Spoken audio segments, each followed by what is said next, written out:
കൂട്ടുകാർക്കും നല്ലൊരു രാത്രി ആശംസിച്ചുകൊണ്ട് മാമ്പഴത്തിന്റെ പുതിയ വീഡിയോയിലേക്ക് സ്വാഗതം.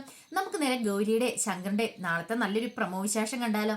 അങ്ങനെ നാളത്തെ പ്രമോ വിശേഷം നമ്മൾ കാണാൻ പോകുന്ന ഗൗരിക്ക് വലിയൊരു സർപ്രൈസ് ഒക്കെ കൊടുക്കുന്നുണ്ട് ശങ്കർ. അതിന്റെ വിശേഷങ്ങളും അതോടൊപ്പം തന്നെ നവീന് രണ്ടാമത് വീണ്ടും പ്ലാൻ ഇടുവാണ് ശങ്കറിനെ ഗൗരിയും തകർക്കാനായിട്ടുള്ള. അപ്പൊ അതിന്റെ വിശേഷങ്ങളൊക്കെയാണ് നാളെ നമ്മൾ കാണാൻ പോകുന്നത്. ഇന്ന് തന്നെ നമ്മൾ അവസാനം കണ്ടത് എങ്ങനെയെങ്കിലും ഗൗരീനെ നന്ദിനിയമ്മൻ തമ്മിൽ ഒന്ന് ഒന്നിപ്പിക്കണം എന്നൊക്കെ ഓർത്തോണ്ട് വേണി ഒരു പ്ലാനൊക്കെ ചെയ്യുന്നുണ്ട്. പക്ഷേങ്കിൽ ആരതി വന്നിട്ട് ആ പ്ലാനൊക്കെ പൊളിക്കുവാണ്. ഒരുപക്ഷെ നന്ദിനിയമ്മ ഫോൺ വിളിച്ച് ഗൗരിയോട് സംസാരിക്കുവാണെങ്കിൽ ഗൗരിയുടെ ഉള്ളില് എന്ത് വിഷമം ഉണ്ടെങ്കിലും അതൊക്കെ മാറുമെന്ന് വേണിക്ക് നന്നായിട്ട് അറിയാം. പക്ഷെ ആരതി അതിന് സമ്മതിക്കുന്നുണ്ടായിരുന്നില്ല. വേണിക്ക് നല്ല സങ്കടം വന്നു ആരതിയുടെ ഈ പെരുമാറ്റത്തില്. പിന്നീടാണെങ്കിൽ ധ്രുവനെ നല്ല രീതിയിൽ തന്നെ ശങ്കർ പഞ്ഞിക്കിട്ടുണ്ടായിരുന്നു. ധ്രുവനെ ഏക്കാൻ പറ്റാത്ത അവസ്ഥയിലാണ് ചെല്ലുന്നത്.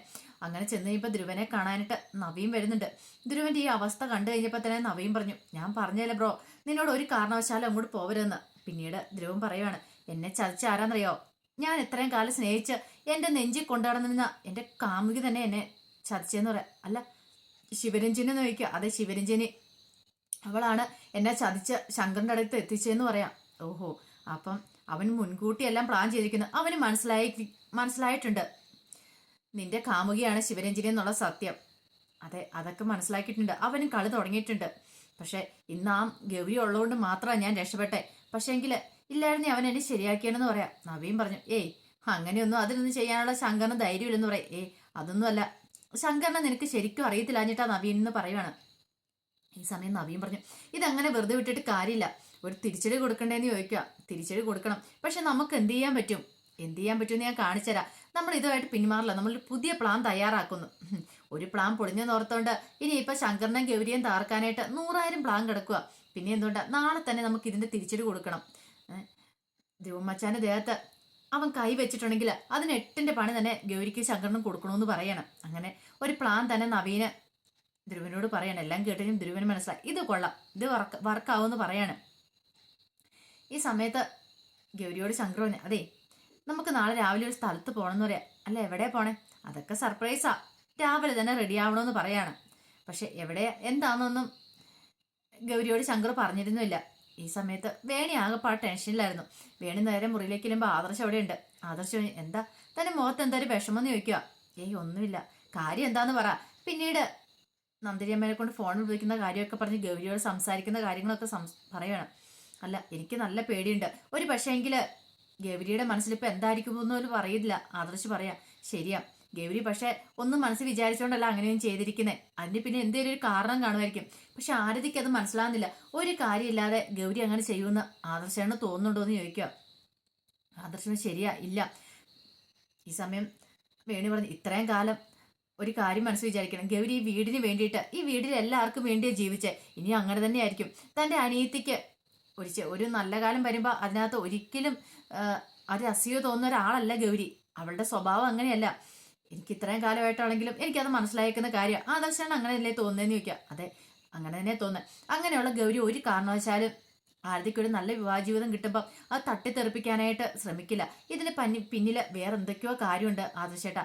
അതെന്താന്ന് നമ്മൾ ആദ്യം കണ്ടുപിടിക്കണമെന്ന് പറയാം. അത് കണ്ടുപിടിക്കണമെങ്കിൽ ഗൗരിയുമായിട്ടൊന്ന് തുറന്ന് സംസാരിക്കണം. പക്ഷെ ഈ വീട്ടിലാരും അതിന് സമ്മതിക്കത്തില്ല. ഒരു പക്ഷെ നന്ദിനിയമ്മ ഒന്ന് സംസാരിക്കുവാണെങ്കിൽ ഗൗരി തന്റെ മനസ്സിലുള്ള കാര്യങ്ങളൊക്കെ പറയും. പക്ഷെ അതിന് ആരതി സമ്മതിക്കുന്നില്ലോ എന്ന് പറയാം. ശരിയാ, ആരതിയുടെ മനസ്സിൽ ഭയങ്കര ദേഷ്യമാണ്. ഇപ്പൊ തന്റെ ചേച്ചീനെ ഒരു ശത്രുവായിട്ട് അവള് കാണുന്നത്. അവളുടെ ഈ മനോഭാവം നമ്മൾക്ക് മാറ്റിയെടുക്കണം. എന്തൊക്കെയോ ഒരു തെറ്റിദ്ധാരണകൾ എവിടെയൊക്കെ ഉണ്ട്. ഇതിനകത്ത് എന്തൊക്കെയോ ഒരു കാര്യങ്ങളുണ്ട്. ആദർശിനുള്ളിൽ പെട്ടെന്ന് ആ നെക്ലേസിനെ കുറിച്ചുള്ള ഓർമ്മകളൊക്കെ വരുന്നുണ്ട്. പക്ഷെ അതെന്താണെന്ന് മാത്രം അറിയത്തില്ല. ആദർശിന് എത്തും പിടിയും കിട്ടുന്നില്ല.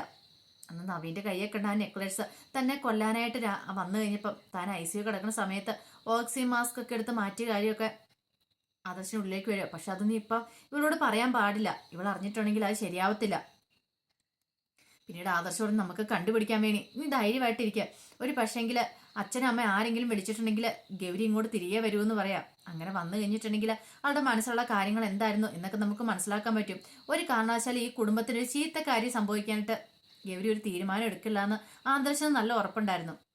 അങ്ങനെ പിറ്റേ ദിവസം രാവിലെ തന്നെ ഗൗരി കുളി കഴിഞ്ഞ് വന്ന് ഡ്രസ്സ് മാറാനായിട്ട് സാരി എടുത്ത് നിൽക്കുകയാണ്. അപ്പം ശങ്കർ ഇങ്ങനെ നോക്കി, അല്ല നീ എന്താ ഈ സാരി എടുക്കണേ? ഈ സാരി വേണ്ടാന്ന് വേണം. അതെന്താ ഈ സാരി വേണ്ടാത്തെ? ഇത് വേണ്ട, ഞാൻ എടുത്തരാന്ന് പറഞ്ഞിട്ട് ശങ്കർ അങ്ങ് എന്നിട്ട് അലമാരിക്കകത്തൊരു സെറ്റ് സാരി എടുക്കുവാണ്. ഇത് മതി എന്ന് പറയണം. അതെന്താ ശങ്കർ രാവിലെ സെറ്റ് സാരിയൊക്കെ ഇത് ഉടുത്താൽ മതി എന്ന് പറയണം. അങ്ങനെ ഗൗരിക്ക് അത് കൊടുക്കുവാണ്. ഗൗരിയുടെ ഡ്രസ്സൊക്കെ മാറി വരാൻ പറഞ്ഞ് ശങ്കർ വെയിറ്റ് ചെയ്ത് നിൽക്കുവാണ്. അങ്ങനെ ശങ്കർ ഒരുങ്ങി വന്നു. അങ്ങനെ രണ്ടുപേരും കൂടെ പുറത്തേക്ക് പോയിട്ട് ഇറങ്ങി വരുന്ന സമയത്താണ് ഗംഗ അവിടെ നിൽക്കുന്നുണ്ട്. ഗംഗ ശങ്കറിനോട് ചോദിച്ചു, അല്ല നിന്നോട് ഞാനൊരു സ്ഥലം വരെ പോകാനുണ്ടെന്ന് പറഞ്ഞിട്ട്. അയ്യോ ആ കാര്യം മറന്നുപോയി. പക്ഷെ ഇപ്പോഴേ എനിക്ക് അതിനേക്കാളും വലിയ അർജന്റായിട്ട് കാര്യം ഉണ്ടെന്ന് പറയാം. എന്താ ശങ്കു നീ ഇങ്ങനെയൊക്കെ? നീ എൻ്റെ ഒപ്പം രാവിലെ വരാമെന്ന് പറഞ്ഞല്ലേ? അതൊക്കെ ശരി തന്നെ. പക്ഷേ അല്ലേ എനിക്കിപ്പോൾ ഗൗരീനെ കൊണ്ട് അത്യാവശ്യമായിട്ട് സ്ഥലം വരെ പോകണമെന്ന് പറയാം. ഗംഗയ്ക്ക് വല്ലാത്ത സങ്കടമായിപ്പോയി. പിന്നീട് ശങ്കർ എന്ത് ചെയ്യണം, ഒരു ബുള്ളറ്റേല പോകുന്നത്. ബുള്ളറ്റ് അങ്ങ് സ്റ്റാർട്ട് ചെയ്ത് കാറൊന്നും എടുത്തില്ല. എന്നിട്ട് ഗൗരിയോട് കയറാൻ പറഞ്ഞു. ഗൗരിയെ പുറകെ വെച്ചിട്ട് ശങ്കർ ആ ബുള്ളറ്റ് സ്റ്റാർട്ട് ചെയ്ത് അങ്ങോട്ട് പോവാണ്. ഈ സമയം ഗംഗയ്ക്ക് വല്ലാത്തൊരു അവസ്ഥയായിപ്പോയി. ഗംഗയുടെ മനസ്സിൽ ശങ്കറിന് ഒരു ചെറിയ ഇഷ്ടമൊക്കെ തോന്നി തുടങ്ങിയിട്ടുണ്ട്. അതിന് കാരണം തങ്കച്ചിയാണ്. തങ്കച്ചി മഹാദേവനും കൂടെ കൂടി ചേർന്നിട്ട് വേണ്ടാത്ത കാര്യങ്ങളൊക്കെ ശങ്കറിന്റെ പുസ്തകത്തിലും നോട്ട്ബുക്കിലൊക്കെ എഴുതി വെച്ചിട്ടുണ്ടായിരുന്നു. അതൊക്കെ ഗംഗയുടെ ഉള്ളിൽ കിടക്കുക. ഒരു പക്ഷേ ചെറുതിലെ ശങ്കർ തന്നോട് അത്രമാത്രം ഇഷ്ടമായിരുന്നായിരിക്കണം. പക്ഷെ അതൊക്കെ മറച്ചു വെച്ചിട്ടാണ് ശങ്കർ ഇത്രയും കാലം കഴിഞ്ഞത്. ഇപ്പം ഗൗരിയെ സ്വന്തമാക്കിയിരിക്കുന്നത്. അപ്പൊ ആ ഒരു ഇഷ്ടം ഇപ്പോഴും മനസ്സിലുണ്ടോ എന്ന് അറിയണം. അങ്ങനെ ഒരു ചിന്ത ഗംഗയുടെ ഉള്ളിലുണ്ടായിരുന്നു. അതൊക്കെ ഒന്ന് ചോദിക്കണം എന്നൊക്കെ വിചാരിച്ചുകൊണ്ടാണ് ശങ്കറിനെ കൊണ്ട് പോകാൻ തീരുമാനിച്ചത്. പക്ഷെ ആ സമയത്ത് ശങ്കർ എന്ത് ചെയ്യുകയാണ്, ഗൗരിയെ കൊണ്ട് നേരെ പോവാണ്. ഗംഗ സങ്കടം വന്നിട്ട് ഗംഗ അകത്തേക്ക് തന്നെ കയറി പോവാണ്. ഈ സമയത്ത് ഗൗരി ചോദിച്ചു, അല്ല ശങ്കറെ നീ എങ്ങോട്ട് എന്നെ കൊണ്ടുവന്ന് ചോദിക്കുകയാണ്. അതൊക്കെ കണ്ടോ നമുക്ക്, ഞാൻ പറഞ്ഞല്ലോ ഗൗരി ഒരിക്കലും മനസ്സിൽ പോലും ചിന്തിക്കാത്തൊരു സ്ഥലമായിരിക്കും എന്ന് പറയണം. അങ്ങനെ ശങ്കർ നേരെ ഗൗരിനെ കൊണ്ടുവന്ന് വടക്കുന്നാഥൻ്റെ അടുത്തേക്കായിരുന്നു. ശങ്കർ ഏറ്റവും കൂടുതൽ അവിടെ പോയി പ്രാർത്ഥിച്ചിട്ടുണ്ട് കുറെ കാലം മുമ്പ്. എനിക്ക് എൻ്റെ ഗൗരിയെ തിരികെ കിട്ടണമെന്നും പറഞ്ഞുകൊണ്ട് ഗൗരിയായിട്ട് ഇഷ്ടത്തിലായ സമയത്ത്, ഇഷ്ടത്തിലാന്ന് പറഞ്ഞാൽ ശങ്കറിന് മാത്രം വൺ സൈഡ് പ്രേമമായിരുന്നു ഉണ്ടായിരുന്നേ. ആ സമയത്ത് ഗൗരിക്ക് ഇഷ്ടമില്ലായിരുന്നല്ലോ. എൻ്റെ ഗൗരി എനിക്ക് അത്രയ്ക്ക് ഇഷ്ടമാണ്, എനിക്ക് എൻ്റെ ഗൗരീനെ നൽകണം, എങ്ങനെയെങ്കിലും എനിക്ക് ഗൗരീനെ സ്വന്തമാക്കാൻ സാധിക്കണം എന്ന് പറഞ്ഞ് കുറേ പ്രാർത്ഥിച്ചിട്ട് അവിടെ പോയി. അങ്ങനെ അവിടെ ആ വടക്കുന്നാഥൻ്റെ ക്ഷേത്രത്തിലേക്ക് ഗൗരീനെയും കൂടെ ശങ്കർ എല്ലുവാണ്. ചെന്നപ്പോൾ ശങ്കർ ഇപ്പം മനസ്സിലായ എങ്ങോട്ടാ വന്നേന്നുള്ള കാര്യം. എൻ്റെ കുറേ കാലത്തെ ആഗ്രഹമായിരുന്നു നിന്നെ ഇവിടെ കൊണ്ടുവരണം എന്നുള്ളത്. അങ്ങനെ ഗൗരീനെയും കൂട്ടിക്കൊണ്ട് അകത്തേക്ക് പോവാണ്. അകത്തേക്ക് പോയിട്ട് പ്രാർത്ഥിക്കുക. കണ്ണടച്ച് ശങ്കറിൻ്റെ മനസ്സിൽ ഒരേ പ്രാർത്ഥന, ഞാൻ ഇവിടെ വന്ന് കുറേ പ്രാർത്ഥിച്ചിട്ടുണ്ട് വടക്കുന്നാഥ അങ്ങോട്ട്, കാരണം എൻ്റെ ഗൗരീനെ എനിക്ക് കിട്ടണമെന്ന് പറഞ്ഞിട്ട്. അങ്ങനെ എൻ്റെ ഗൗരീനെ എനിക്ക് സ്വന്തമാക്കാൻ സാധിച്ചു. ഇനി എനിക്ക് ഗൗരിക്കൊരു പോറൽ പോലും ഏക്കരുത്. അതുകൊണ്ട് ഗൗരീനെ കൊണ്ട് കുറേ കാലത്തിന് ശേഷമാണെങ്കിൽ ഞാൻ അങ്ങയുടെ തിരുമുന്നിലേക്ക് വന്നേ കാത്തോണേന്ന് പറഞ്ഞുകൊണ്ട് കണ്ണടച്ച് പ്രാർത്ഥിക്കുവാണ്. ഈ സമയം ഗൗരിയുടെ ഉള്ളിലുണ്ടായ പ്രാർത്ഥന എൻ്റെ ശങ്കറിനൊരു ആപത്തും വരുത്തല്ല. കാരണം ദുരുവനെക്കുറിച്ചുള്ള ആ കാര്യങ്ങളൊക്കെ ഓർത്തപ്പോൾ തന്നെ ഗൗരിക്ക് വല്ലാത്ത സങ്കടവും വേദനയൊക്കെ ഉണ്ടാകുന്നേ.